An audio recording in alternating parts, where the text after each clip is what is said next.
Boa tarde a todos e a todas.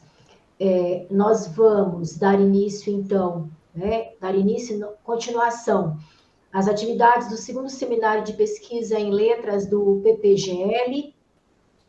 E agora, nesse momento, nós vamos socializar os trabalhos que são desenvolvidos na linha 1.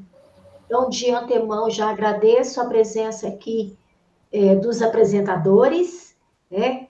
A presença dos orientadores que estão aqui e também a presença dos alunos de graduação. É muito importante essa integração entre a graduação e a pós. Então, já fica o meu agradecimento. Então, dando continuidade, nós vamos seguir a ordem da apresentação já disponibilizada para vocês. Então, eu passo a palavra agora para a mestranda Dandara Mesquita da Silva, para que possa fazer a sua apresentação, observando o prazo aí de 15 minutos. Obrigada, Marcéia. Boa tarde a todos. Eu vou compartilhar com vocês a minha tela. Um minuto.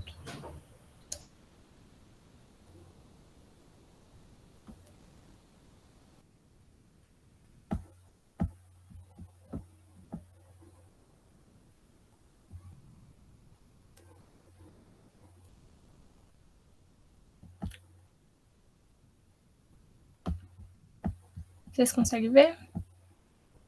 Sim, já apareceu para nós. Tá bom. Vou só colocar em tela cheia.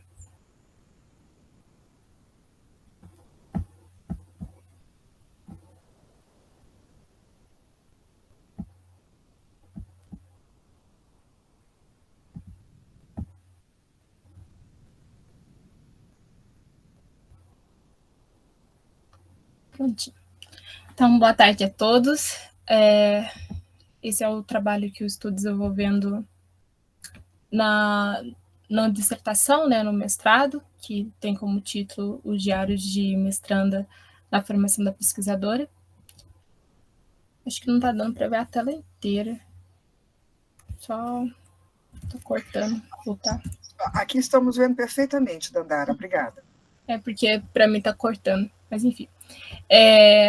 Então, tem como o título do meu trabalho, que é Diários de Mestranda na Formação da Pesquisadora. Minha orientadora é a professora Tânia.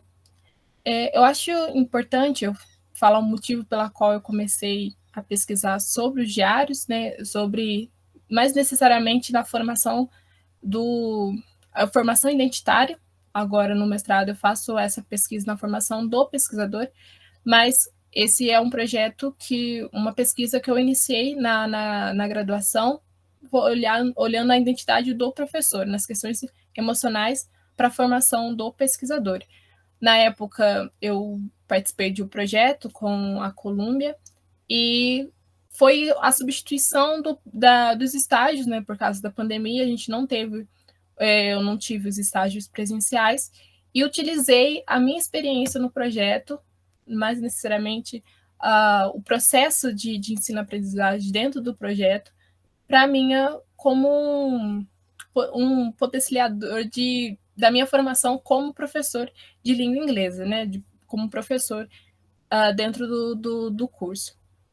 Então, a gente tinha que manter, né, a nossa orientação era para manter diários, relatando como tinham sido os projetos, o que a gente estava desenvolvendo, né, o que a gente estava produzindo, né, e necessariamente também a gente precisava escrever quais eram as nossas emoções que a gente tinha experienciado nesse projeto, o que deu certo, o que deu errado, como que a gente conseguiu solucionar esses problemas e quais foram as nossas emoções frente a esses problemas para a gente poder solucionar também.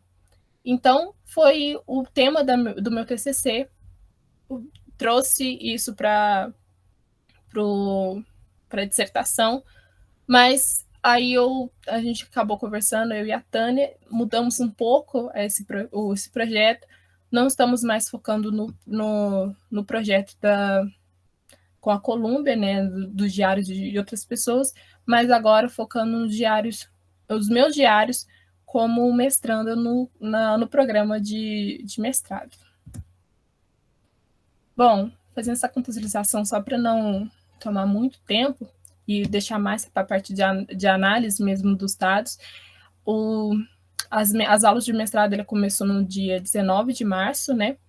E esse período, todo o período de formação é um período marcado por diversas situações de pressão, né? Como a Helena falou, eu acho importante, até anotei isso, que a gente precisa produzir, que a gente precisa, tem essa questão dos estudos que a gente precisa, e essa pressão de prazo, de escrita, de apresentação de trabalho, de publicações, tudo isso é importante, mas a forma como a gente lida, as emoções que a gente sente nesse processo, também vai ser importante para a nossa formação como pesquisador dentro do programa.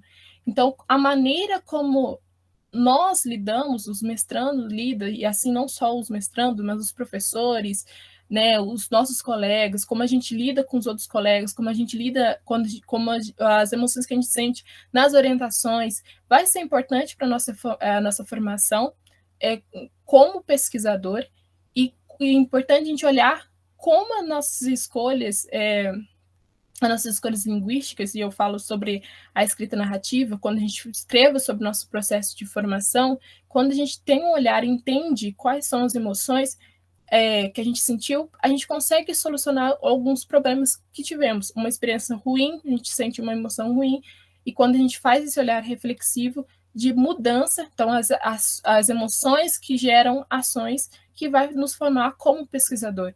Então, a formação do pesquisador, ela não é só o conteúdo teórico que a gente tem na sala de aula, não é só a apresentação de trabalho, não é só a questão da produção de artigos, né? Não é só as reuniões com os orientandos, mas as questões emocionais que muitas das vezes são negligenciadas nesse processo, não são focos nesse processo. Agora, né, tem campos que já estão trabalhando mais as questões emocionais na formação. Ela também é importante quando a gente olhar para esse olhar cuidadoso para as emoções nesse processo de formação. Então, esse é o foco do meu trabalho, é analisar as escolhas linguísticas, né, que eu escrevo quando escrevo sobre os meus diários, sobre as experiências que me marcaram enquanto mestranda no programa, vai influenciar na minha construção como uma pesquisadora. E esse processo de pesquisadora, ela não é um processo que mantém apenas durante o programa, mas continua, né? Depois de me formar, depois da defesa da dissertação, e isso é para a vida. Então, como esse olhar para as questões emocionais, elas vão ser importantes para a construção do mestrando, né? Do mestrando como pesquisador. Bom, o meu objetivo com esse trabalho é analisar as escolhas linguísticas à luz da linguística sistema funcional, que vai ser a teoria que eu vou usar para analisar as escolhas linguísticas que eu fiz na construção dos meus diários, né, pautada no sistema de avalitividade de Martin White. Né? Eu vou olhar principalmente para as expressões, para as escolhas linguísticas que expressam emoções, que expressam crenças que eu tenho em relação à formação, em relação ao que é ser um pesquisador, o que é ser um mestre em letras, e como que essas escolhas elas vão mostrar essa questão emocional, para mim também olhar como eu vou solucionar essas emoções que eu tive. Por exemplo, se for uma emoção mais desagradável, como eu vou solucionar o porquê eu tive essa emoção mais desagradável. Então, analisar essas escolhas linguísticas com base na linguística sistema funcional. Bom, aqui são algumas dos mais importantes que eu estou usando no trabalho, que primeiro o Aragão e Cajazeira, que eu já tenho usado ele os dois há mais tempo, né, que vai falar sobre essas emoções e crença como impulsionadores de ações, né, e Figueiredo e Ottman, e Finardi, né, que vai falar, é interessante o trabalho deles, porque eles não colocam as emoções como positivas e negativas, mas como agradáveis e desagradáveis. Por quê?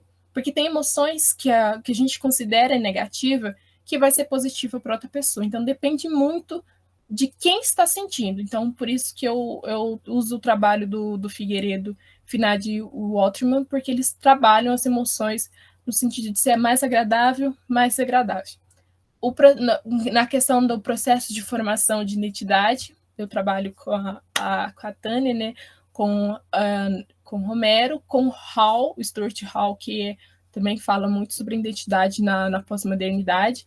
Então, considerando esses aspectos, né, cognitivos, afetivos, sociais, ideológicos e históricos, que é um conjunto, né, que a identidade ela é uma construção social, né, nas nossas relações. Então, pensando aí no programa como espaço acadêmico, como espaço de interação social, e como essa nossa interação nesse campo vai ser responsável, né, por nossa formação de identidade. Para o corpus, né, eu uso o gênero diário como uma ferramenta importante, usando o Dornelles Irala, que usa o termo de diários de formação, então o diário mesmo como um documento formativo, e Zambalza, que fala sobre essa leitura diacrônica, quando você escreve a sua experiência e quando você relê o que você escreveu, você percebe as mudanças que você fez, as mudanças que te formam quem você é hoje. Então, o diário ele tem essa potencialidade de ser um documento muito rico, né, por você ter que escrever, você escreve com mais detalhes sobre as suas experiências, o que te marcou de negativo, de positivo, de agradável e desagradável, e como você solucionou algum problema, né, e quando você relê esses diários, você se constrói, né, você se reconstrói na sua formação identitária, e não só, como eu falei, não é só uma questão do pesquisador ou do professor, mas qualquer um que, quando escreve um diário, quando faz essa leitura, ela se reconstrói as suas ações, frente a alguma situação que é importante para a formação da pessoa, né, na formação identitária. Acho que não. Quem quer falar? Dandara, faltam 5 minutos. Tá bom, então vou só correr aqui. Bom, aqui dentro da categoria na variatividade, vai ser dividido em atitude, gradação e engajamento, e o meu foco vai ser na atitude, mais precisamente no afeto. Eu vou adiantar um pouco, mas as análises vai ser por meio do afeto, que tem a insegurança, a infelicidade e a satisfação, né? Insegurança, segurança, infelicidade, felicidade, satisfação e insatisfação, porque o meu olhar vai ser para as questões emocionais, tá? Gente, não tô... Isso. Opa. Então, de metodologia, eu estou usando a Paiva, né, porque eu vou fazer essa abordagem qualitativa, interpretativa dos meus dados, e o instrumento de análise vai ser os diários, que eu produzi desde o período de ingresso até os períodos de reuniões, congressos, olhando sempre para o foco das emoções, né, que estão registrados nesses diários. Então, foi um processo um diário que eu já estou escrevendo desde o meu processo de ingresso no programa, desde a fase de ingresso. A pergunta que me guia nesse projeto, nessa pesquisa, é quais tipos de emoções têm marcado o meu processo como pesquisadora, de mestrado no meu processo de pesquisadora dentro do programa. Bom, agora eu vou partir para a análise. Eu não estou conseguindo ver a parte de baixo, eu não sei porquê, mas daqui dá para olhar. Eu fiz alguns recortes do diário, né, que mostra essa questão da infelicidade, da felicidade, da insegurança, da atitude, e dentro do campo do afeto, né, dentro da atitude, e que mostram as escolhas linguísticas que eu fiz, que mostra essa questão emocional que vai impactar na minha formação como pesquisadora. Então, esse aí foi que eu fiz, acho que foi no processo de ingresso, e eu tenho essa questão de se comparar muito com outras pessoas. Então, o que eu escrevi em relação à superação que eu tive uma experiência individual, né? Poder passar por mais uma entrevista me deixou tão feliz. Aqui a gente podia analisar a questão da gradação, né? De tão feliz, né? E me fez refletir em tantas coisas. Sei que teria outros momentos de dúvidas e caos psicológico em relação a quem eu sou e quem eu deveria ser. Mas eu estou muito feliz agora para me preocupar com isso. Posso fazer uma retrospectiva do quanto eu cresci nesses últimos anos e agora estou trilhando um caminho de uma professora de língua inglesa, prestes a entrar no mestrado de letras na UFLA. Isso é gigante, pelo menos para mim. Então, aqui eu fiz umas análises, né, por exemplo, de felicidade, de quem eu deveria ser, quem eu sou. É importante a gente olhar para essa questão dentro do mestrado, porque é sempre quem é o mestrado, quem é o mestrando, quem a gente deve ser depois de concluir o mestrado, porque não é um processo que acaba depois da defesa, mas é um processo que continua. Então, a outra escolha também de preocupar com isso, eu estou muito feliz agora, isso é gigante, pelo menos para mim. Então, são todas as escolhas lexicais que eu fiz dentro de análise dentro do diário, né, no escrito de diário, de uma experiência que eu tive e que foi muito marcante para mim. Então, a maioria aqui, apesar de no relato ter um pouco de insegurança, a maioria aqui é um processo de felicidade, porque eu já tinha passado pelo processo de ingresso e conseguido concluir passar no programa. Acho que é o outro. Bom, esse aqui, não sei se esse aqui é o terceiro. Esse aqui é um outro. Foi na primeira reunião com a Tânia, né? Então, todos os orientandos dela falou um pouquinho da pesquisa que iria realizar e como essa questão de se comparar, né? Com o outro, de colocar o outro como modelo, se um está produzindo mais, outro está produzindo menos, e isso a gente começa a comparar e se questionar sobre se deveria ou não estar dentro do programa, né? Se a sua pesquisa deveria ou não estar dentro do programa. Então, olhei para a minha pesquisa de TCC e achei chata. A Banca e a Tânia acharam super relevantes. E hoje eu estou aqui pensando a mesma coisa. Meu defeito é comparar o trabalho dos outros com o meu. Sempre acho que estou agregando menos. Por quê? Então, essa questão de reflexão, né, pensando a mesma coisa, aqui seria de insatisfação, na verdade, porque aqui, achando chato, é que eu ainda estava achando o meu trabalho chato, mesmo que a Tânia e a Banca estavam achando super relevante. E aí, questiono, eu estou pesquisando porque os outros acharam relevante ou porque eu achei minha pesquisa relevante? Então, também entender o impacto da pesquisa, né? Não porque a outra pessoa achou importante, mas porque você acha a sua pesquisa importante, que vai fazer com que você, quando você faça a dissertação, você defenda esse ponto. Por que é importante fazer uma pesquisa dessa? Então, na primeira reunião, ainda eu achava a minha pesquisa irrelevante comparada às outras, né? Então, é um processo que você tem que fazer consigo, que eu preciso fazer comigo mesmo, e falar assim, não, a minha pesquisa é relevante por quê? Né? E isso também a gente tem que escrever dentro do projeto, na dissertação. Essa aqui é uma superação que eu tive, né, que foi na prova de inglês instrumental, que foi o resultado da prova. Então, eu vou ler essa aqui também. Quando eu fui ver a minha nota, era pelo número de inscrição, tive que conferir umas 5 vezes para ter certeza que vi na mesma linha os números, né, da minha inscrição, e 83%. Eu passei com uma margem excelente. Para quem achava que nem ia conseguir, mandei mensagem para a Tânia feliz da vida, pois para uns podia ser pouco, mas para mim era muito significativo tirar para cima da média, embora ainda me custa acreditar. Eu sei inglês, mas por que eu ainda me sinto assim? Que ainda me sinto essa insegurança em relação a falar que eu sei inglês. Não sei por que não é saber inglês, né? Comparado a outros, né? Então, essa parte de insegurança Então, sempre vai segurança, felicidade, tem isso tudo na minha fala.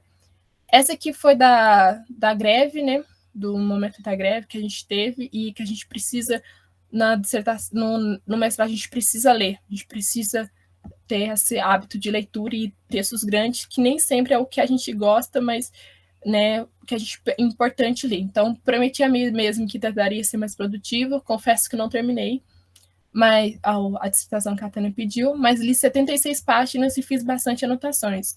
Essas situações sempre me fazem questionar sobre se eu deveria realmente ter entrado no mestrado. Todos parecem mais inteligentes e preparados que eu, sempre uma comparação, né? E eu entro e ainda ganho bolsa, não entra na minha cabeça estar entre os melhores do programa. Então, sempre uma comparação com outra pessoa, questão de leitura, que também faz parte do programa.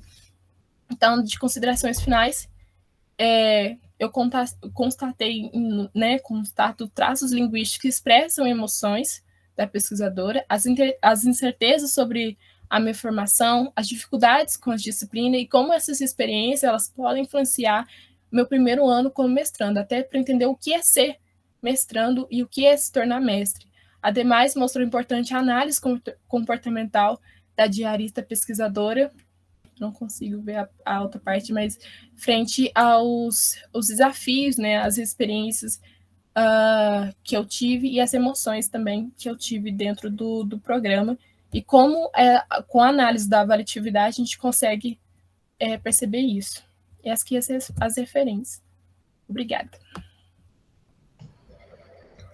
Dandara, muito obrigada pela sua apresentação, né? Eu vou passar agora a palavra para o Hernani, que também vai fazer a apresentação, e aí nós vamos fazer uma pausa para poder discutir os dois trabalhos que estão sendo orientados pela professora Tânia. Ok, obrigada. Boa tarde. Primeiramente, eu queria agradecer por estar aqui, pela recepção e pela atenção de vocês. Vou compartilhar minha tela aqui com vocês.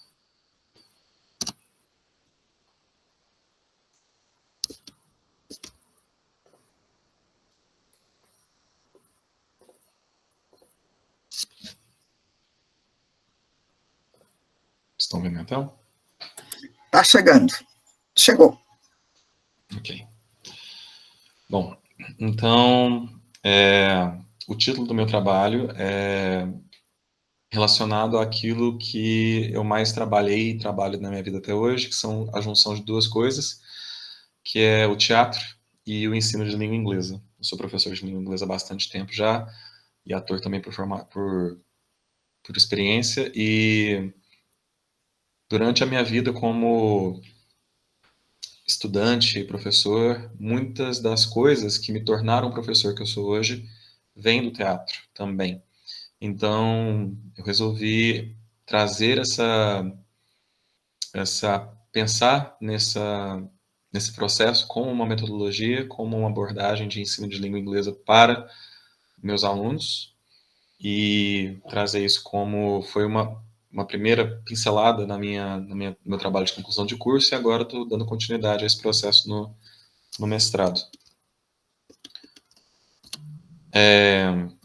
A minha orientadora, no caso, seria a Tânia, a professora Tânia, e o tema da minha pesquisa, como eu disse, é um desdobramento da minha conclusão de curso, que naquela época eu tentava entender como que a proposta de unidade didática se alinhava às principais abordagens e teorias de ensino-aprendizagem de linguagem. Então, eu trabalhei única e exclusivamente com a análise daquela unidade didática que envolvia o trabalho com seriados e ensino de língua inglesa, e agora quero analisar qual é o resultado disso.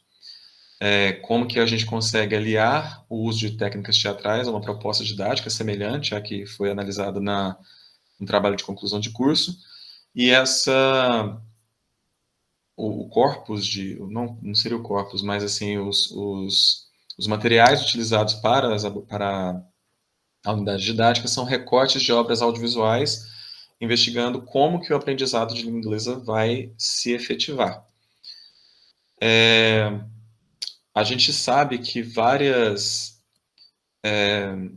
que hoje em dia a gente tem muito contato com os jovens, principalmente, tem muito contato com com seriados de TV, com desenhos, com filmes e tudo mais, e a maioria deles vem de uma produção de língua inglesa. Então, a minha pergunta de pesquisa, no caso, seria de que modo a gente poderia associar os elementos do teatro, os elementos de atuação, os elementos de desenvolvimento de atores para o ensino de língua inglesa, mais especificamente na habilidade oral. E também como que essa experiência poderia promover a formação da identidade do sujeito, não só ele, do estudante, com ele mesmo, como também dele como um aprendiz de língua. Então, a hipótese seria de que, a partir desses jogos teatrais associados a esses recortes de seriados de TV, o aluno consiga se desenvolver não só nos aspectos linguísticos, mas também em outros níveis discursivos, tendo um aporte cultural também, e também na possibilidade, nas relações interpessoais e na relação intrapessoal dele com ele mesmo. E também entendendo como que o erro faz parte do processo, sendo que tudo em teatro pode ser aproveitado, os erros e os acertos, principalmente os erros, podem ser aproveitados, e como que isso pode ser transposto também para o ensino de língua inglesa, sendo que um dos maiores problemas que eu vejo os alunos passarem é justamente a não participação ou a não busca pelo inglês, ou pelas línguas, no caso, com medo de errar também. A gente justifica essa abordagem justamente pelo fato de que existem várias metodologias de língua inglesa, várias de ensino-aprendizagem de língua, não só de língua inglesa, estou falando inglês aqui no caso porque é a minha área, mas diversas metodologias e abordagens de ensino-aprendizagem das línguas adicionais, e a gente acaba ficando perdido com qual. Aqui no caso, estou trazendo uma a mais por conversar com aquilo que eu acredito. Além disso, gosto bastante de focar na questão do pós-método, na autonomia do professor, porque a gente estando dentro de escolas, a gente fica preso ao sistema da escola. Quando a gente tem essa oportunidade de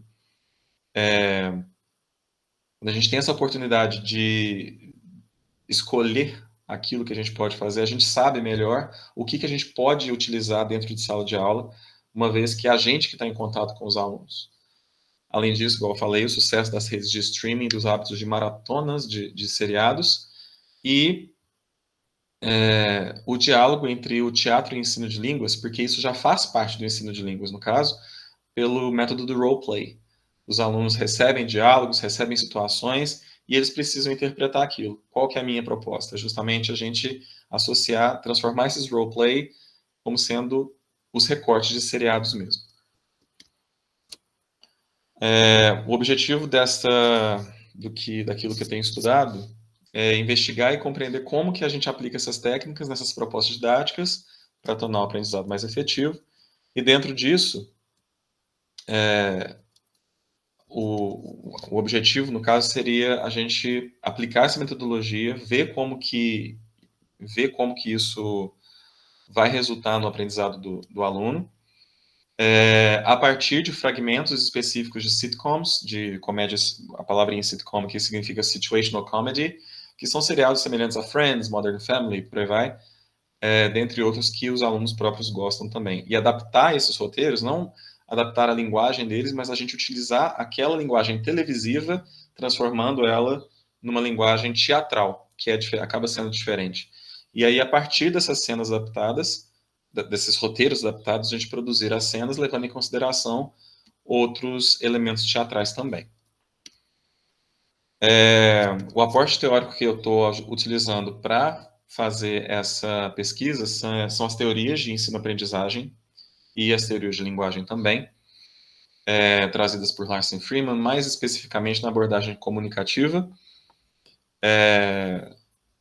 as teorias do teatro, como sendo Stanislavski, como a gente fala o pai do teatro, né, embora tenha outros teatrólogos para trás, mas o Stanislavski é um dos mais conhecidos.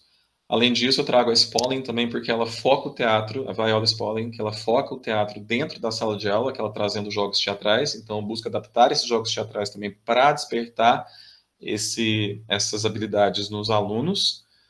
E também a Faye Simpson, trazendo a teoria do Lucid Body, que é justamente o uso do corpo, o uso o contato da voz com o corpo, o contato da mente com o corpo, e como que aquilo influencia em como que a gente vai se expressar, como que essa conexão faz com que a gente se entenda e e a partir disso consiga criar outros personagens e visitar outras experiências.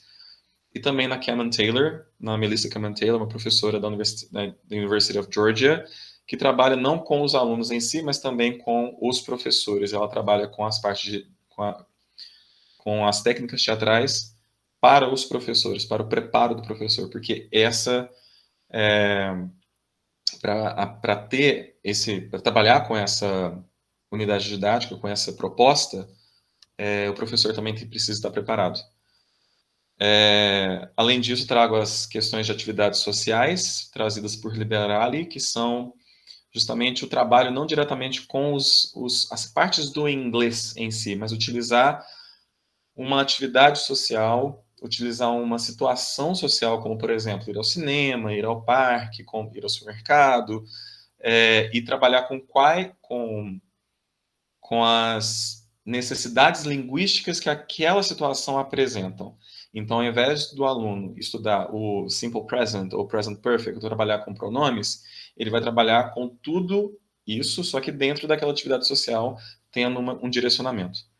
Além disso, a gente vai buscar entender como que isso forma a identidade do aluno, não só como aluno de língua inglesa, mas também como pessoa, porque o teatro desenvolve técnicas para muito além da sala de aula.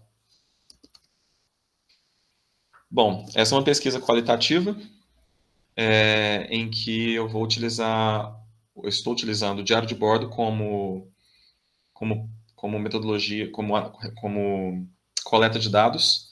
Então, todo o processo vai ser registrado pela percepção do pesquisador. Dentro da aplicação da unidade didática, será feita uma avaliação antes do processo para ver em que nível que os alunos estão em questões linguísticas, no caso da avaliação oral, teremos a aplicação da unidade didática em si e uma avaliação pós-processo, para ver o que modificou nesse tempo. A percepção, e baseado na percepção do professor também, professor pesquisador. Bom, isso aqui eu acabei já falando, no caso, que eu estou utilizando a Larsen Freeman, entre outros, e a abordagem comunicativa de ensino-aprendizagem, os jogos teatrais da Viola Spolin, a questão da experiência do Stanislavski, como que a experiência anterior do aluno, não só o roteiro da peça em si, ou do seriado em si, mas também como que a experiência do aluno influencia naquela construção de personagem. Então, não sei se eu expliquei direito, mas a proposta, assim, sendo um pouquinho mais específico, dentro de por exemplo, um seriado de TV, como, por exemplo, um Friends ou Modern Family, a gente recorta uma cena e a proposta é que os alunos interpretem os personagens daquela cena. Que eles entendam a construção daquele personagem, tragam isso para si e entrem na cena em seguinte, na mesma cena do seriado,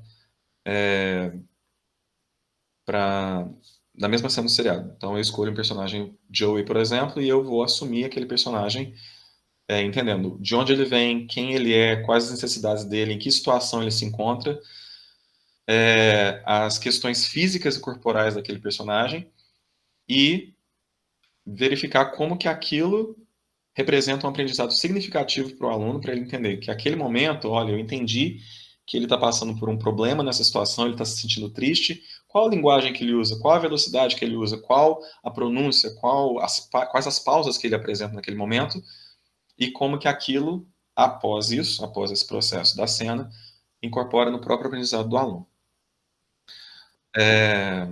Pode falar, Marcela. Hernani, já encaminhando aí para os 5 minutos finais, por gentileza. Certo, muito obrigado. Então, isso é muito, tendo essa perspectiva de metodologia, a experiência que Stanislavski traz para a gente é muito importante, uma vez que o aluno, não que ele tenha que ter passado exatamente por aquilo que o personagem em si está passando, mas a gente estuda tanto o personagem quanto o próprio aluno para entender em que momento, quais experiências do aluno se cruzam com aquela experiência do ator, do personagem, e a partir daquilo ele pode usar na construção do personagem, na construção de si. E para isso, além do trabalho da Viola Spolin e da experiência de Stanislavski, a gente traz principalmente o Lucid Body, que trabalha diretamente com Stanislavski e com a questão do comportamento, como que o comportamento, os movimentos físicos afetam a nossa percepção de nós mesmos. Era isso. É isso, basicamente. Temos aqui parte da minha bibliografia, na verdade. E é isso. Muito obrigado. Hernani, muito obrigada pela apresentação. Agora, nós vamos fazer o seguinte, né? Nós tivemos a apresentação de 2 trabalhos, e aí eu vou abrir agora para uma rodada de conversa, de perguntas, né? Alguma questão que não tenha ficado claro aí, pelo menos assim, para os participantes. Então, esse é o momento de nós fazermos essa interação. Bom, alguém se inscreve aí para começar? Bom, se não tem, então deixa eu fazer uma primeira consideração, né? Assim, a gente está começando a conhecer os trabalhos agora, então, tanto a Dandara quanto o Hernani estão de parabéns, né? Os trabalhos estão sendo bastante interessantes. E eu comentei com Dandara em sala, né, de um pesquisador que eu li, um pesquisador chileno, Humberto Maturana, que tem uma obra bastante interessante, né, sobre emoções e linguagem na educação e na política. Né? Essa obra, ela é uma obra que foi produzida em 2002, né? Mas ela é bastante interessante porque ele vai falar justamente da importância das emoções, e ele diz que é na racionalidade, né? Então, assim, e aí ele vai falar da educação, de como que essa emoção é importante. Então, eu comentei com Dandara, certo? Não sei se vocês vão seguir por essa discussão, mas é porque a gente não ouve falar muito sobre a questão da emoção, né? Como se ela ficasse no segundo plano no mestrado, né? Então, o primeiro foco seria a produção. E o trabalho da Dandara vem mostrar isso, né? Que esse pesquisador em formação, e aí eu acho que não é só o pesquisador em formação, né, Dandara? Eu acho que são todos os pesquisadores. Eu acho que nós trabalhamos o tempo todo com a questão do que é o racional, do que é o produtível, do que você tem que produzir, e muitas vezes a emoção ela acaba ficando, entre aspas, em segundo plano, porque, né, fica parecendo que é algo muito subjetivo, muito distante. E Humberto Maturana, ele vai falar justamente que o quanto que a emoção ela vai contribuir, ela está ligada às questões desse pensamento racional, né?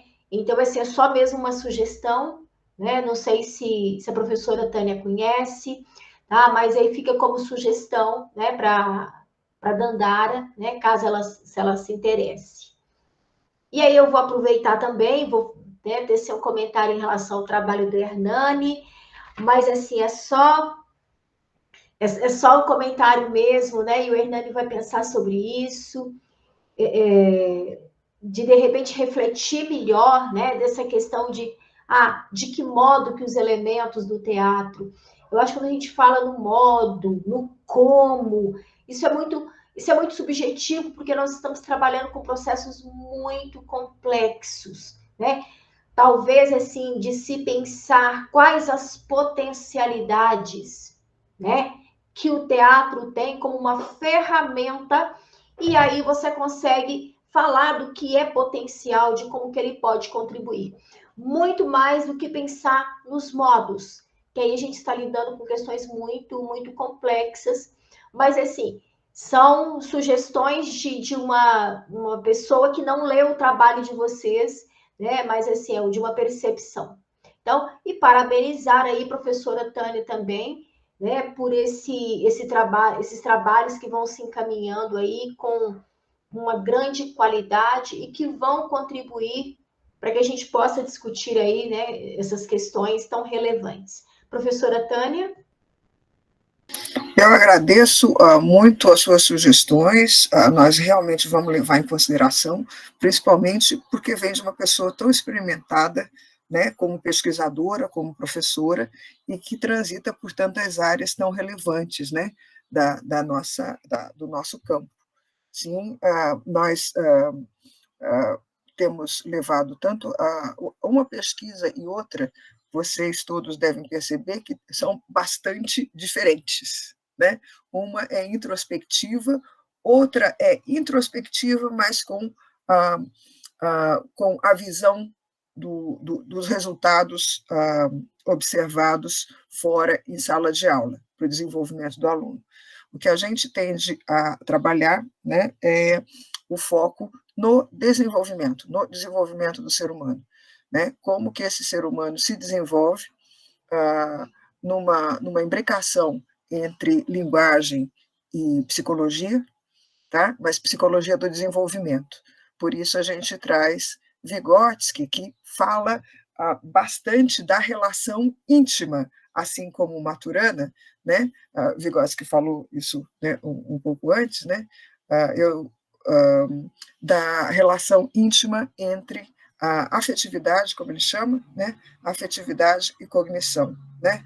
Ele fala que são dois lados de uma mesma moeda. Não existe a construção cognitiva, racional, se ela não estiver também aliada a uma emoção e vice-versa, né? Como essa conversa é necessária. Agora, só a título de curiosidade, a questão das emoções tem alcançado uma relevância tão grande no Brasil e no mundo, que só para citar algumas coisas, nós temos aqui dois congressos que têm uma relação muito direta com a nossa área, que é o Congresso Brasileiro, como é que é? O Congresso Brasileiro de Linguística Aplicada, tá? Que acontece no ano que vem, que uma das áreas de interesse é justamente emoções e afeto, né? Uma das áreas que você pode escolher suas apresentações.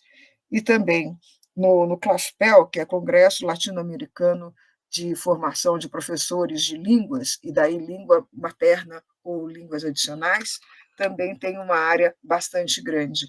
E já está se abrindo o leque para se estudar uma coisa que vai além que o pessoal está chamando de amor mesmo. O que é o amor na formação das pessoas? Mais voltado para a formação de professores.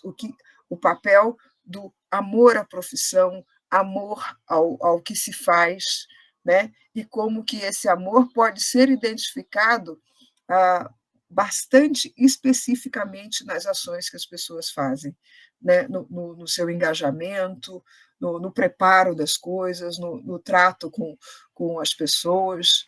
E então é uma dimensão assim bastante interessante, né?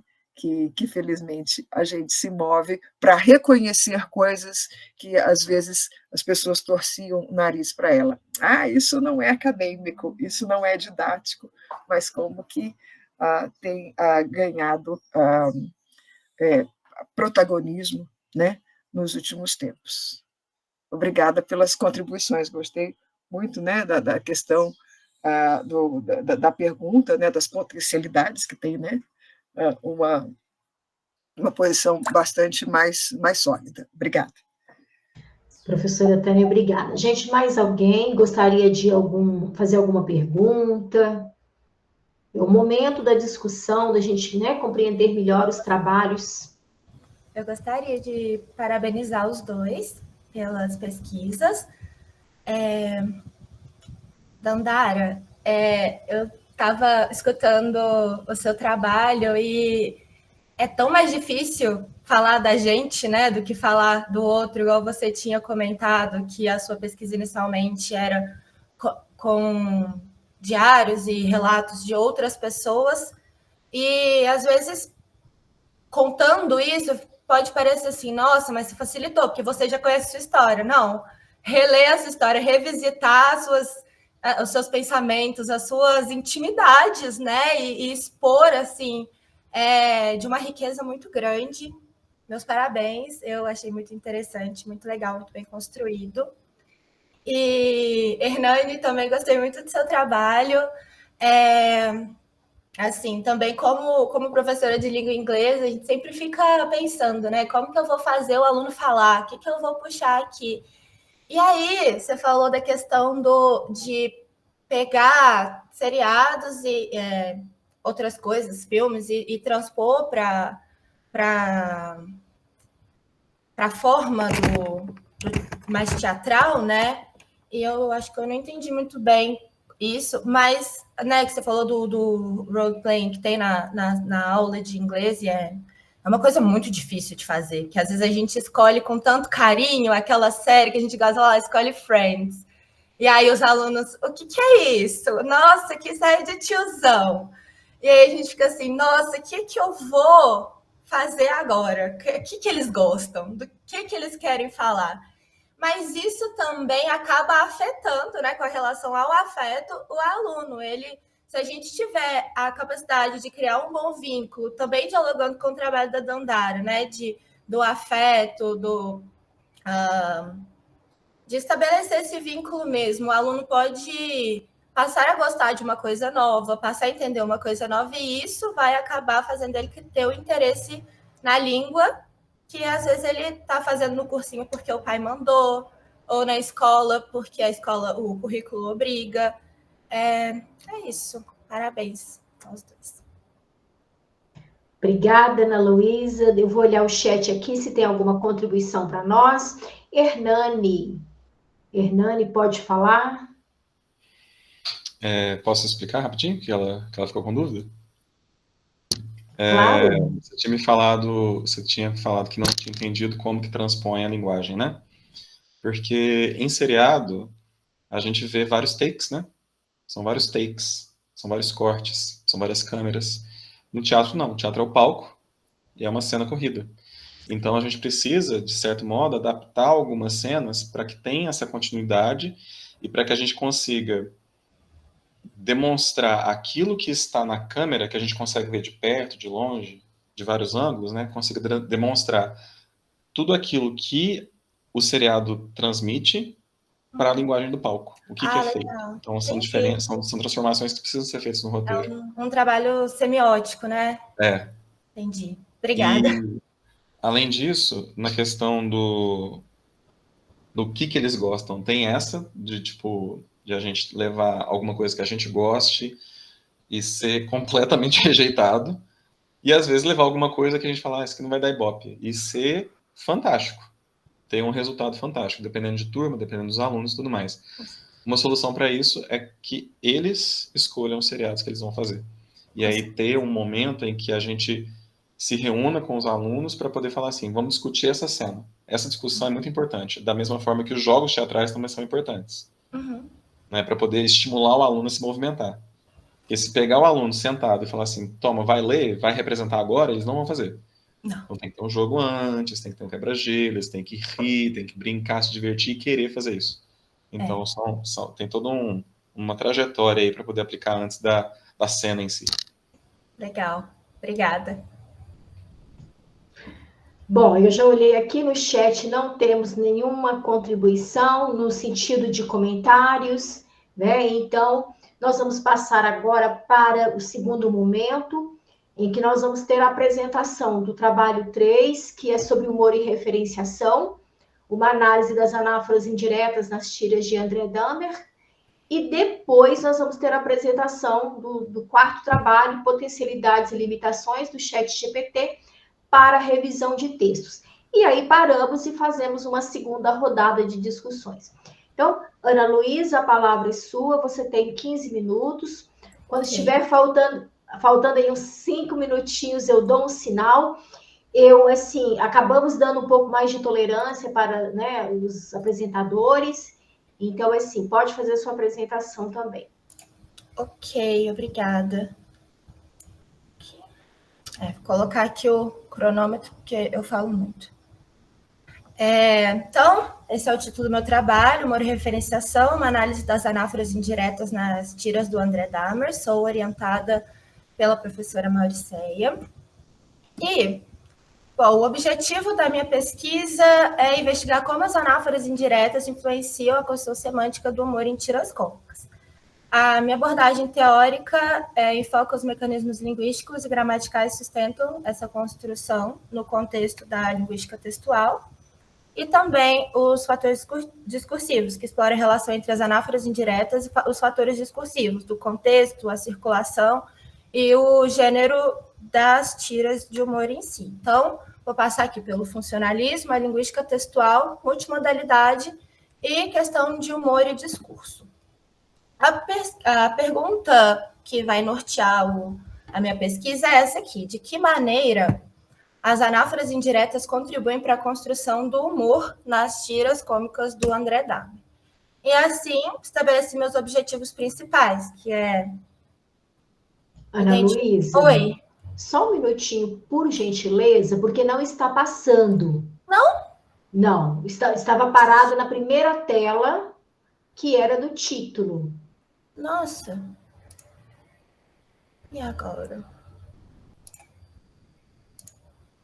Como? Não sei o que fazer.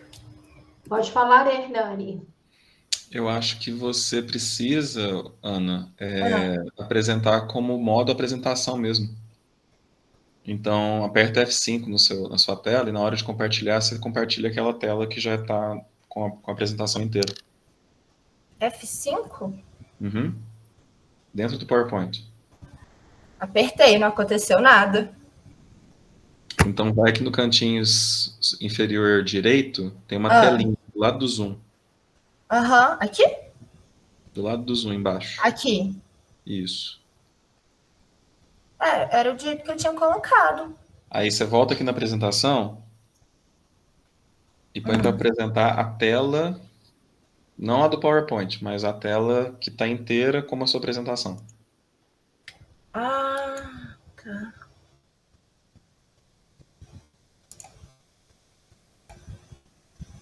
Aí. Ah, tá bom. Obrigada. Muito obrigada.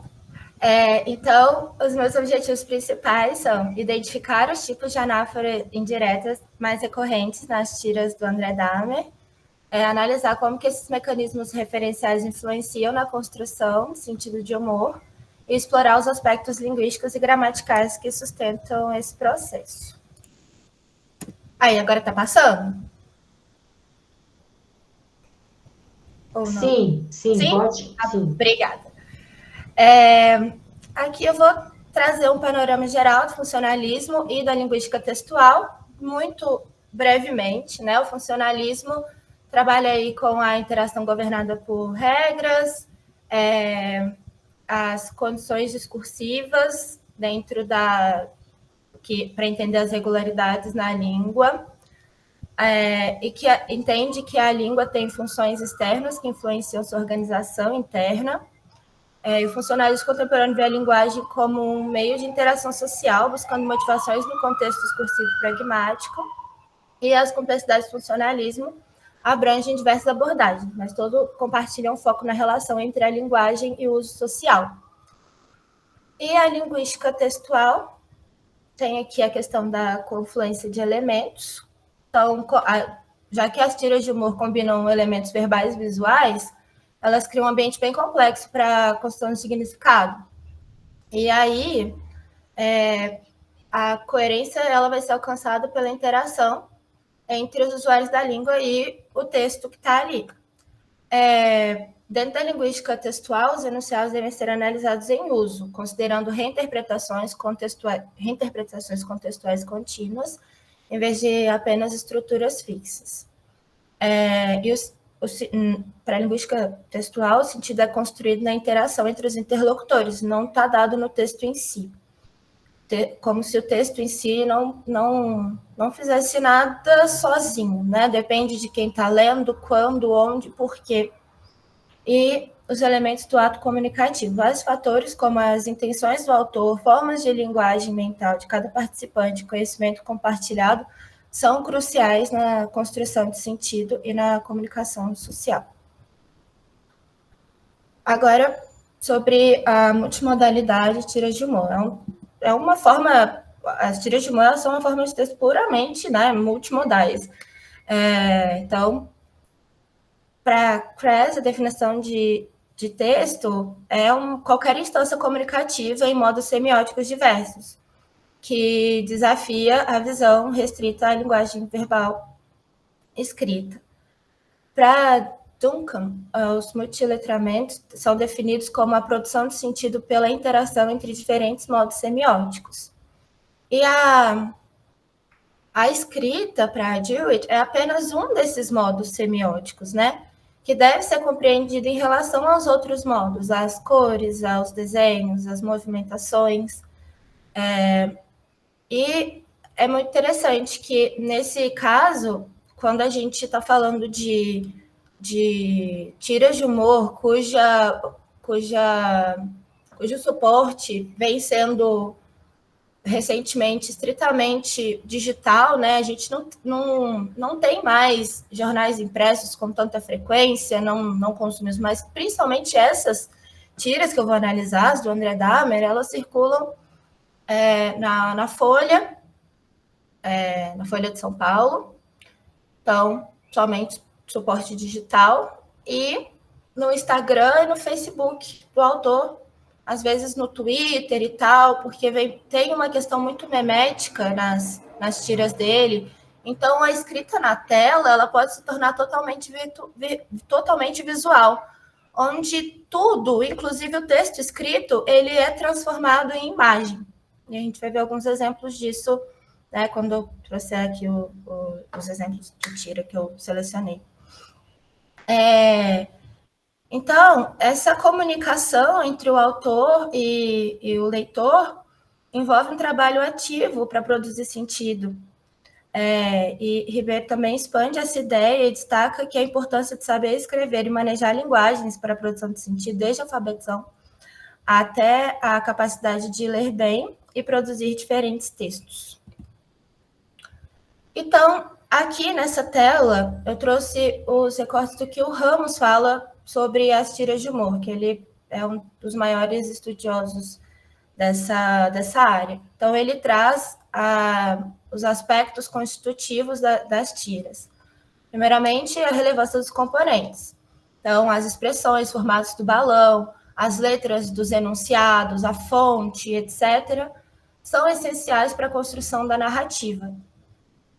As ações e expressões. Então, ele assinala que as ações e expressões dos personagens são fundamentais para a sequência dos eventos, quadrinhos como o hipergênero. Então, ele traz que os quadrinhos são um hipergênero, incluindo os subgêneros cartoon, charge e tiras cômicas. Então, as tiras cômicas estão dentro do hipergênero dos quadrinhos.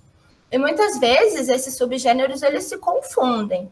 Às vezes, uma charge, ela pode vir com o formato que a gente está acostumado de ver em tira e vice-versa.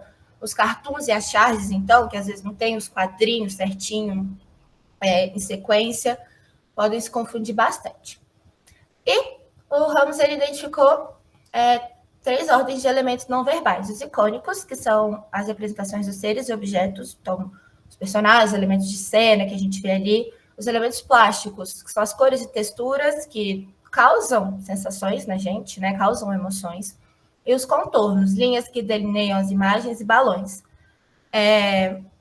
Então, é muito importante essas questões dos aspectos constitutivos e os estudos das multissemioses e dos multiletramentos, porque nas tiras de humor, a habilidade de interpretação e criação de piadas reflete na leitura atenta e integrada dos elementos verbais e visuais. Então, se a gente não tiver isso bem consolidado, essa habilidade mesmo de verbal e visual fica muito complicado. E a abordagem multimodal é crucial para entender como o humor é construído e como os leitores interpretam referências sutis, ressaltando a importância desse letramento multimodal. O discurso é muito importante para a gente falar sobre o humor. Então, Bakhtin diz que o falante não busca uma compreensão passiva de seu discurso, no discurso de outrem, mas vezes estabelecer em relação a eles uma resposta ativa, que envolva concordância, participação, silêncio, objeção ou outras formas responsivas. E a presença das anáforas indiretas pode ser vista como um convite à participação ativa do leitor na construção do discurso humorístico. Então, principalmente Pocente e Travaglia, foram os principais que eu trouxe aqui, que eles falam do discurso e do humor. Então, a gente procura escrever, produzir uma tira de humor para gerar humor, para fazer alguém rir.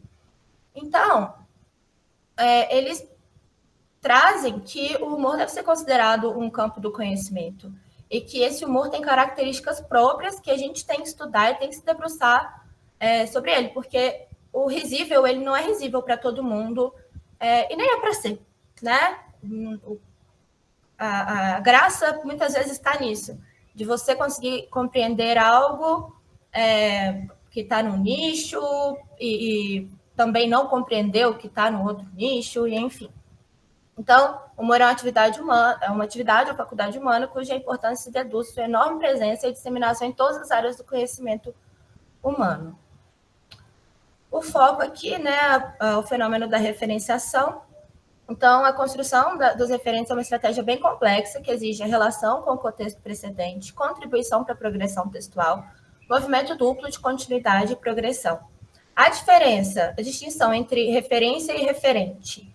A referência é o processo semiótico que indica ou menciona uma realidade, e o referente é a própria realidade referenciada. Dentro disso, a gente pode estudar especificamente as anáforas como processo de referenciação.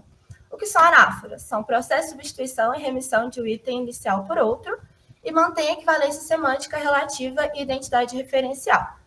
Tem por aspectos gramaticais a concordância de gênero e número, que são essenciais para identificar o antecedente correto, e isso é crucial em casos com múltiplos candidatos antecedentes. Então, se eu quero me referenciar a uma coisa, eu tenho que, pelo menos, manter ali, né, os aspectos de concordância de gênero e número. As anáforas, elas têm uma essência já inferencial. Então, por quê? Porque elas não são meros clones referenciais, elas exigem interpretação ativa do leitor, elas englobam aspectos semânticos textuais. Tem uma natureza multifacetada, então não é só não é só uma classe de palavras que podem ser anafóricas, pode ser inúmeros tipos. Elas têm funções narrativas e identitárias. E tem aqui a questão da anáfora direta versus indireta. Bem resumidamente, a anáfora indireta retoma um referente já estabelecido e a anáfora indireta ativa um novo referente por pistas contextuais.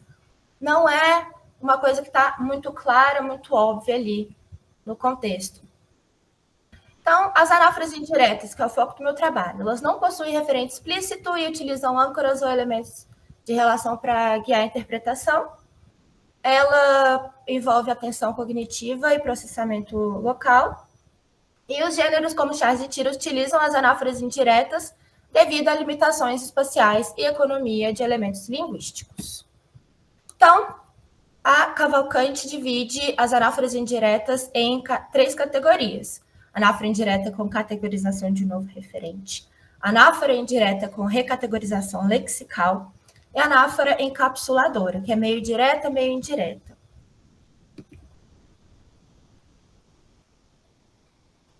O que é? Ah, não, tá certo. Ana Luísa, Oi. vamos já encaminhando para finalizar, tá? Tá. Minha metodologia, né, questão da minha abordagem, meu corpus inicial era de muitas tiras, tenho que contextualizar um pouco, e os procedimentos de análise.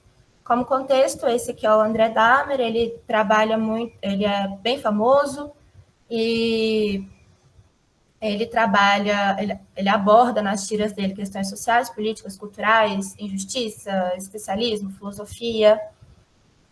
E os meus procedimentos de análise são esses: descrição das tiras, em primeiro momento, depois identificação dos fenômenos, a discussão dos fenômenos e identificação de elementos externos. Aqui eu trouxe só uma de cada fenômeno, aqui com recategorização de novo referente. Essa aqui é a primeira tira. A gente tem esse personagemzinho aqui, de laranja, que é uma representação do algoritmo da internet. Ele diz: bem-vindo, aceita o cookie. E aqui, internet, terra da cordialidade. Então, aqui é uma forma de texto que vira tudo imagem. E aí chega um forasteiro, né, alguém que não está acostumado com essa terra, e faz a pergunta: de quem é essa terra? De ninguém. Então, a internet é representada como uma terra, idealizada como um lugar de cordialidade. Só que o contraste entre essa expectativa e a realidade caótica da internet era o efeito cômico. Quem usa a internet sabe que lá não é nada cordial. Aqui, né, não é nada cordial. Então, tem a desconstrução da idealização da internet como um ambiente civilizado. O termo cookie, quando ele diz aceita um cookie, adiciona uma camada de humor, explorando o duplo sentido, né, do biscoito como algo caseiro, e um termo técnico relacionado à vigilância na internet, que poderia estar vigiando esse forasteiro, enfim, alguém que pode ter algo a temer, né, algo a esconder. E a desconexão entre a aparência amigável da internet e as suas implicações invasivas. Então, cadê a anáfora indireta? A expressão essa terra, no segundo quadro, é uma anáfora indireta, que exige inferência do leitor, referindo-se à internet, mesmo sem ter sido mencionada inicialmente. Ela está sendo mencionada em formato de imagem. Então, isso tudo requer uma interpretação multissemiótica do leitor. Então, ele cria um novo referente. Ali, essa placa é um referente externo ao diálogo que está sendo estabelecido. Segundo fenômeno, anáfora indireta com recategorização lexical, implícita ou não. Então, o mesmo personagem, que é o algoritmo, diz: hoje vou lhe apresentar um pintor que amava cães e era vegetariano, e mostra a imagem do Hitler. Então, ele traz toda uma expectativa de que, trazendo qualidades benignas, né? Um pintor que amava cães. E a imagem do Hitler, ela é surpreendente, porque de bom ele não teve nada. Então, isso gera o humor da tira.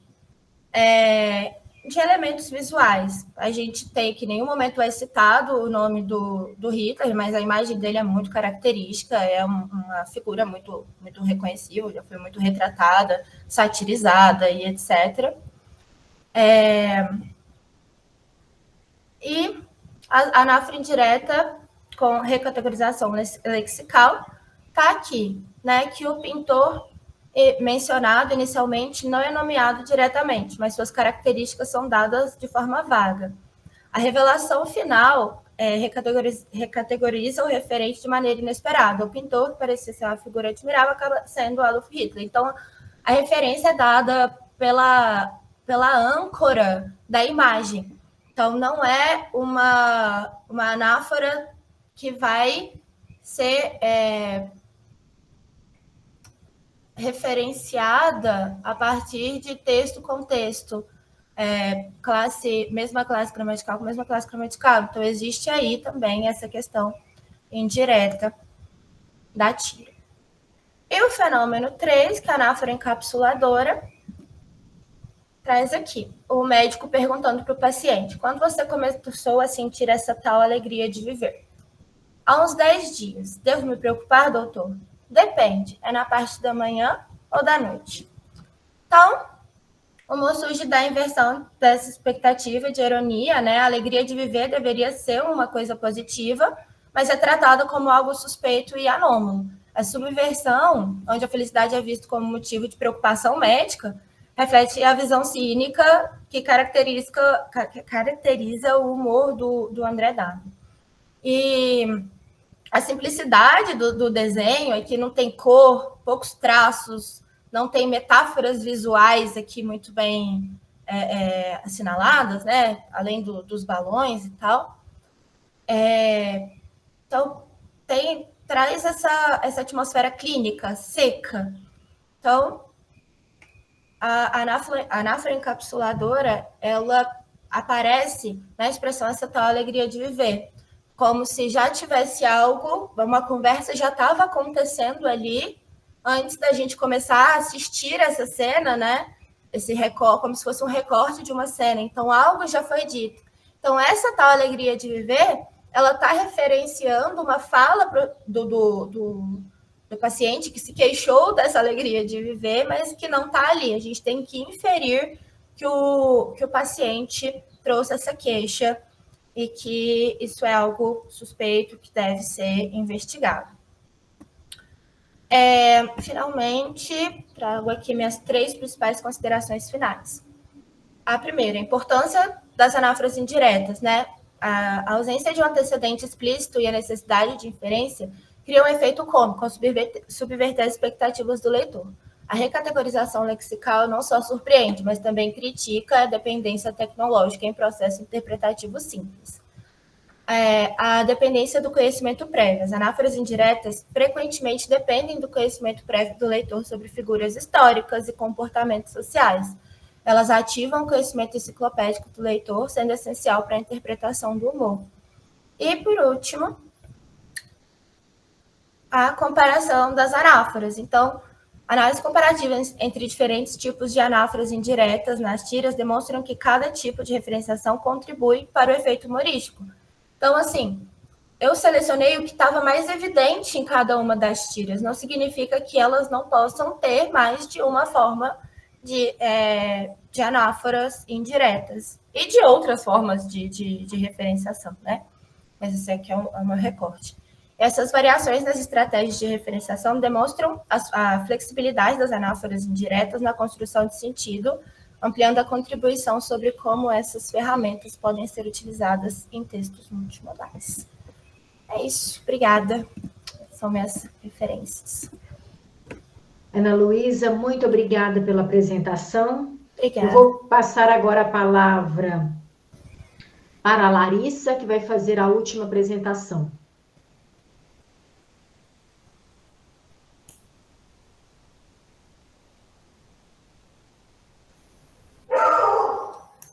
Larissa, a palavra é sua. Boa tarde a todos. Gostaria de agradecer a presença. Primeiramente, eu gostaria de pedir desculpa pelo atraso. É que eu estava no congresso do COENS, do CIUFLA, e por isso que eu entrei um pouquinho atrasada. Eu estava fazendo a apresentação lá também. Vou começar a apresentação do slide. Só um minuto.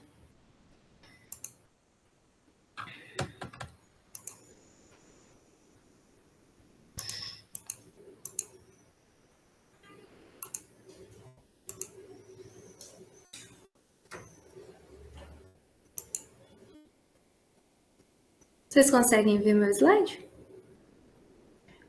Ainda não apareceu. Agora sim. Sim?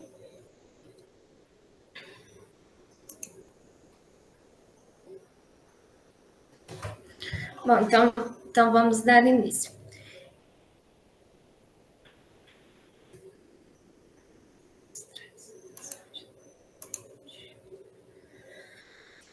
Bom, o tema da minha pesquisa são as potencialidades e as limitações do ChatGPT para revisão de texto. Então, primeiramente, para dar uma contextualizada no assunto. Com o avanço das tecnologias e essa promoção aí substancial dessa utilização dela em funcionamento da sociedade, principalmente o que diz respeito ao contexto educacional, faz muito importante estudar sobre as inteligências artificiais que vêm surgindo. E, a princípio, é muito importante analisar essas inteligências de forma crítica, do seu uso como uma ferramenta pedagógica que possa potencializar e, de certa forma, contribuir com o ensino. Claro que de forma crítica, vendo suas potencialidades e suas limitações. Estudos sobre inteligência artificiais, eles são recentes, né, envolvendo a educação, mas é importante lembrar também que na questão cinematográfica, ele existe desde a década de 20. Então, ele tem filmes como Metrópolis, Matrix, O Exterminador do Futuro, que são filmes que trazem e exploram essa questão da inteligência artificial. Mas os estudos sobre ela, eles começaram, de fato, assim, em artigos a partir da década de 50. Então, nesse sentido, analisando a inteligência artificial que nós vamos analisar, no caso, é o ChatGPT. Então, nós vamos analisar os benefícios, né, as potencialidades do ChatGPT e suas limitações por meio da revisão de texto, né? No caso, nós vamos analisar a revisão de texto. Então, por meio dessa pesquisa, por esse resumo expandido, nós evidenciamos que o ChatGPT ele traz um feedback personalizado, um auxílio à preparação, a questão da acessibilidade, por ser uma ferramenta gratuita e online, mas também tem muitas questões relacionadas a desafios éticos e questões de inconsistências de dados.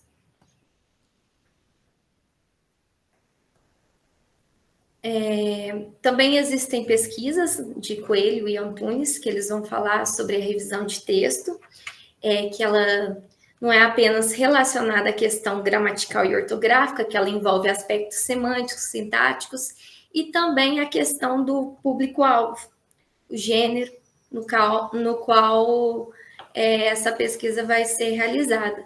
No nosso caso, a gente optou por analisar um resumo acadêmico. E a Cunan e Solano, eles vão falar sobre essa questão do ChatGPT, sugerir que ele faz revisões instantâneas, mas que todavia ele precisa de uma mediação de um revisor. O objetivo geral da minha pesquisa, né? Então, no caso, é analisar as potencialidades e limitações do ChatGPT para a revisão de um resumo acadêmico. E de que forma que nós selecionamos esse resumo? Nós optamos por selecionar um resumo acadêmico de um aluno da graduação do curso de Letras, aqui da Universidade Federal de Lavras, e os critérios foram um texto com necessidade de revisão gramatical, ortográfica, textual e discursiva. E para fazer essa análise, então, primeiramente, nós pegamos esse resumo, posteriormente eu vou mostrar o resumo, e nós colocamos ele no ChatGPT e mandamos o seguinte comando: faça a revisão textual de um resumo acadêmico, considerando as dimensões gramaticais, ortográficas, textuais e discursivas. Então, esse foi o resumo que nós analisamos. Só dar uma passadinha nele mesmo, depois quem tiver interesse, eu posso mandar para que possa fazer a análise. E aí, nós elencamos numa tabelinha. Então, os aspectos analisados, que foi os que eu citei anteriormente, a versão original e a versão revisada. Então, o primeiro aspecto que o ChatGPT analisou foi a questão ortográfica e gramatical. Então, eu vou passar brevemente aqui. Na versão original, o graduando escreveu da seguinte forma: semioses presente nos textos multimodais. Tais textos se tornam atraentes. Então, na versão revisada, o ChatGPT passou para o plural, né, essas palavras que necessitavam dessa alteração. Também ele fez alteração em questão de vírgula, acentuação, entre outros aspectos ortográficos e gramaticais. Depois, relacionada à dimensão textual, da supressão de repetições, nesse resumo que nós analisamos, ele tinha muita repetição da palavra afim. Então, no caso, o ChatGPT passou uma nova versão que continuou tendo a mesma questão de sentido, só que ele passou para o gerúndio. Então, ao invés de a fim de mostrar a importância de uma pessoa possuir, ele passou para mostrando a importância de uma leitura. Ele mudou multissemiótica para multissemiológica, mas nesse sentido, com relação a análises semióticas, ele manteve-se o sentido necessário. Foram feitos, com questão à dimensão discursiva e conceitual, quando nós fizemos a análise do resumo, nós percebemos que o resumo utilizou a palavra decodificar, e que só ela não bastava para ser suficiente para essa explicação, né? Que aqui ele fala que para que os indivíduos possam decodificar os signos imagéticos presentes nos elementos semióticos dos textos, então apenas a palavra decodificar não seria suficiente. Então, seria preciso mais uma questão interpretativa de vários aspectos, para que pudesse atender aos critérios. Então, e o ChatGPT não reconheceu e não fez essa modificação. Com relação à dimensão discursiva, aqui abaixo, deixa eu só ocultar. Aqui, eu gostaria de destacar a seguinte frase: os quais respeitam fielmente o enredo da obra original. Então, nesse sentido, poderiam ter várias interpretações. Então, seria necessário que fosse feita uma revisão com questão a isso. Então, o que nós podemos analisar assim, nessa primeira pesquisa, nessa primeira análise, é que ela não foi a análise do ChatGPT não foi totalmente eficaz, que ela necessita de uma mediação de um revisor mais experiente para ajuste contextual e conceitual. Então, essas questões conceituais, elas não foram resolvidas.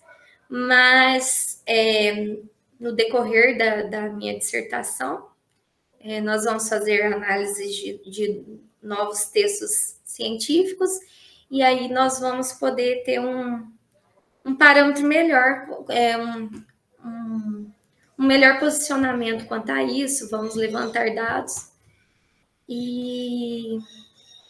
Mas, no geral, nesse primeiro momento, nós levantamos que o ChatGPT ele pode auxiliar nesse processo de revisão, mas que deve ser usado com cautela, que é necessária a supervisão de um revisor humano, e que a IA ela ainda precisa ser muito estudada para otimizar seu uso de forma ética e eficaz.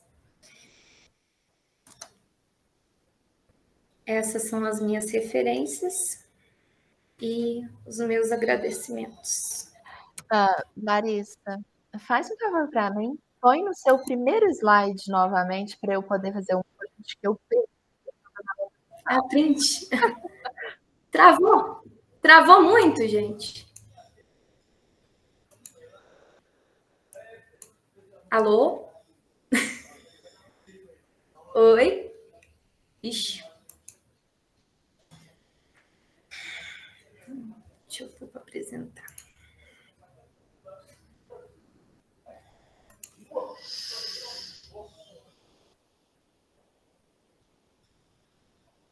Isso, agora com sorriso bem bonito.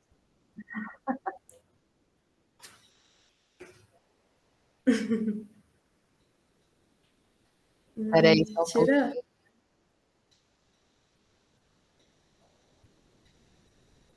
Beleza, eu fiz com todo mundo, viu, gente? Obrigada. Larissa, é com você. Bom. Eita, travou, né? Sim. Larissa, muito obrigada pela apresentação. Larissa, acho que você pode pedir para parar a apresentação, por gentileza. Pronto, muito obrigada. E nós vamos, então, agora partir para a segunda parte, né, da discussão. Então, acho que ainda não tem ninguém inscrito aqui no chat, então, para começar, vou falar um pouco do trabalho da Larissa. Na verdade, é um pequeno comentário que eu quero fazer, certo, Larissa? E não vou comentar o trabalho da Ana Luísa, que é o trabalho da minha orientanda. Larissa, quando no final você coloca assim nas suas conclusões a necessidade de um revisor humano, né, eu acho que você vai precisar especificar que tem que ser da área do conhecimento. Então, não adianta nada você ter um revisor humano, se ele não for da área do conhecimento, ele simplesmente vai fazer a mesma coisa que o ChatGPT fez. Então, como você está trabalhando com resumo acadêmico, existem especificidades aí na área de conhecimento, então isso precisa de ficar claro, é preciso de ter um especialista naquela temática para dar conta das questões conceituais, certo? Para dar conta das questões conceituais, tá? Acho que isso aí você vai ter que trazer isso para o seu trabalho, porque caso contrário, você vai continuar com fragilidade aí na sua análise. Tudo bem? Sim, na verdade eu trouxe, foi assim na hora da fala mesmo que me fugiu, mas eu escrevi um revisor mais experiente na área, então, mas fugiu. Tá certo. Obrigada pela sugestão. Roberto? Boa tarde a todos, estão me ouvindo? Sim. Certo. Larissa, muito legal o tema do seu trabalho, ele tem algumas coincidências com o meu, que eu também estou trabalhando sobre o ChatGPT, mas olhando também as potencialidades e limitações como um recurso de ensino de língua estrangeira. Então, depois a gente pode até trocar algumas figurinhas aí, trocar a bibliografia, acho que a gente tem muita coisa para se complementar aí. A questão que eu acho que às vezes você vai ter que comentar no seu trabalho é porque o ChatGPT ele está com várias versões agora. Depois de maio ele teve atualizações, que agora está até aceitando algumas ferramentas multimodais também, e tem alguns que eles fazem um pensamento mais crítico, acho que ele lançou umas versões que é o Chat 4o. Então, às vezes, especificar qual que é essa ferramenta e, às vezes, tentar, não sei se é viável para o seu trabalho também, aplicar o mesmo comando nas duas versões e verificar se os resultados seriam diferentes. Eu não sei se seria o objetivo do trabalho, né, se seria uma outra análise. E, às vezes, também verificar essa questão de deixar no trabalho essa questão da tradução, né, ou da revisão, a palavra eficaz, porque o ChatGPT ele trabalha com a questão de comandos e respostas. Então, às vezes, a eficácia também, né, da resposta depende da pergunta. Então, às vezes, se fosse melhor elaborado, talvez o comando, às vezes, ele daria respostas diferentes. Então, às vezes, não sei se conversar com o orientador e verificar por que entendeu que aquele comando era suficiente para conseguir a resposta que vocês queriam, o objetivo do trabalho, porque isso alguém pode questionar, assim, né, se essa pergunta, esse comando seria suficiente para conseguir tudo que vocês estavam querendo na pesquisa. Mas ficou bem bacana, achei bem legal o seu tema e o seu trabalho, e parabéns. Gostaria de agradecer seu comentário, de certa forma vai contribuir muito. Sobre essa questão de comando para falar com o ChatGPT, porque, na verdade, foi um resumo expandido de 6 páginas. Eu até comentei com a Patrícia, eu falei, nossa, mas eu quero falar mais.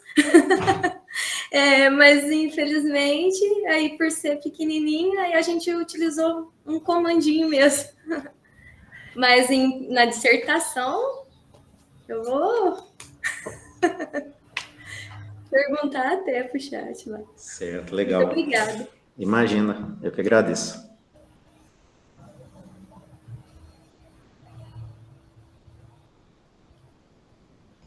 Deixa eu ver aqui se nós temos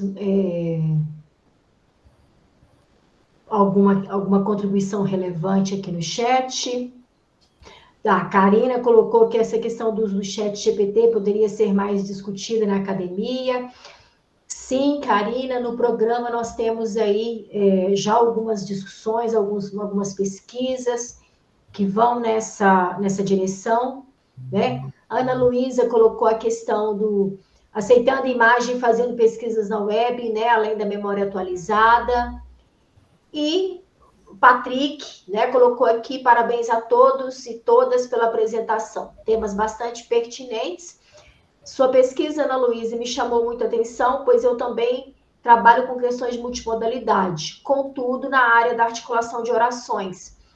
Vejo a importância de se ter uma análise linguística e semiótica para a construção de sentido e da referenciação, pois nestes gêneros que apresentam várias semioses, devemos estar atento à consonância do que ocorre entre o verbal e o visual, né?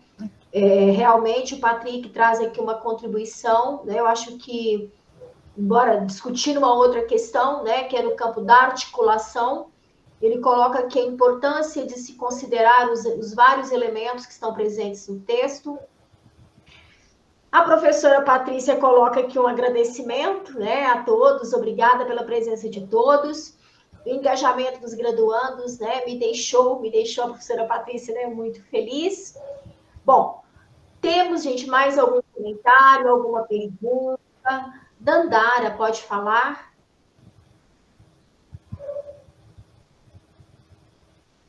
Seu microfone está desligado, Dandara. Desculpa, aperta um, esquece o outro.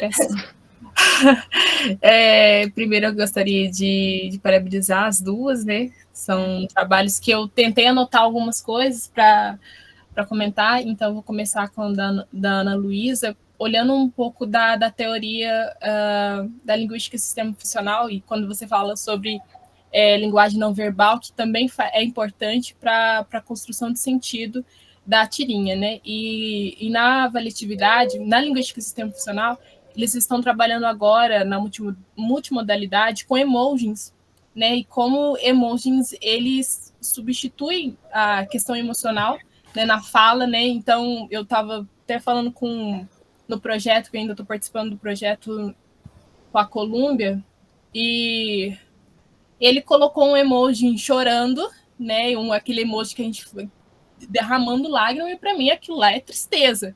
E eu não estava entendendo, porque a gente estava conversando alguma coisa divertida, de riso. E aí eu perguntei, né, para ele, falei assim, não, para mim isso é de chorar de alegria, mas tem um chorar de alegria, mas ele usa daquele jeito. Então, os emojis, ele também tem essa questão cultural, mas também a questão de emoção. Então, eu aprendi muito, porque ele é da Colômbia, e aí ele é da Califórnia. Uhum. E aí ele colocou, e eu achei muito interessante, que é também na teoria da linguística e sistema funcional, agora está trabalhando com essa multimodalidade, trabalhando essas questões emocionais também, com emojis, de construção de sentido agora com emoji, que é uma coisa que a gente utiliza muito, né, e às vezes a gente não presta muita atenção, porque como figurinha também, né, a gente usa muito figurinha, né, de troca. Então, é muito, muito legal o seu trabalho. Obrigada. E nesse sentido também, assim, né, a questão até do sistema, do iOS para o Android, você manda um emoji, a pessoa recebe outro. Isso muda completamente o sentido do que a gente estava querendo dizer, né? Exatamente. Então, a pessoa que recebe, ela precisa conhecer muito bem o contexto da pessoa que está enviando essa mensagem, seja ela um emoji, uma tira de humor, um meme, a figurinha, etc., tudo isso. Eu lembrei de outra também, que foi algumas tirinhas, figurinha do Seu Madruga. E como ele era dos Estados Unidos, ele não assistia muito Chaves. Aqui no Brasil é muito comum. E aí ele não sabia, não entendeu, tipo, Deus ajuda quem cedo madruga, era um ditado que eu usei, e também a gente usou a figurinha, ele não entendeu. Eu falei assim, mas é porque esse aqui, o Seu Madruga, é um personagem e tal. E eu falei assim, gente, como alguém não conhece Chaves, né? Eu sou apaixonada por Chaves, mas é uma questão cultural também, então é muito legal a gente estudar isso. Agora, falando do trabalho da Larissa, mais especificamente no que o Roberto falou sobre usar o ChatGPT na questão de línguas estrangeiras, me veio à cabeça a primeira reunião que a gente teve na apresentação do curso, que ele apresentou sobre a questão de artigos em inglês, né, de trabalhar com a questão de tradução em inglês, artigo em inglês, na escrita acadêmica, o inglês acadêmico, né?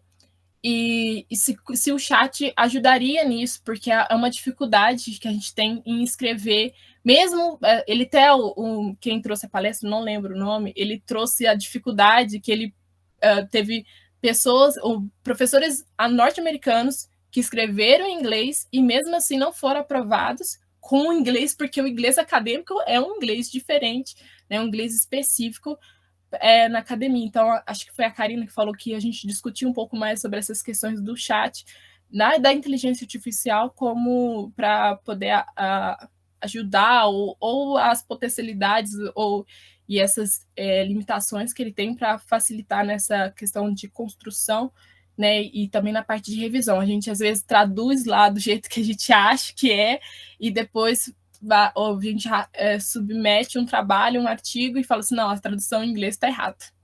Né? Então, tá alguma coisa errada, e a gente fala assim, nossa, mas é assim que eu uso.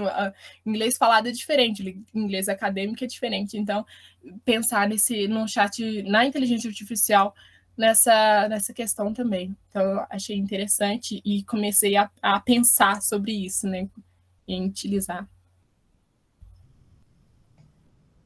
Bom, gente, obrigada, Dandara. Mais alguma contribuição? Não? Bom, se não tiver, nós vamos então agradecer a todos os participantes, vamos agradecer aos alunos de graduação que estão aqui presentes, né? Aos apresentadores que trouxeram aí muitas contribuições para nós em termos de construção de conhecimento. E vamos, então, encerrar. Eu vou para... Patrícia, alguma consideração? Não, só agradecer a presença de todos novamente e a sua disponibilidade, Mauricéia, de imediato. E, mais uma vez, parabéns pelos trabalhos. Fico muito feliz de ver vocês crescendo. Boas trocas. Bom, então, gente, muito obrigada a todas. Nós vamos encerrar a gravação. E agradecemos aí a presença de vocês e tenham uma boa tarde.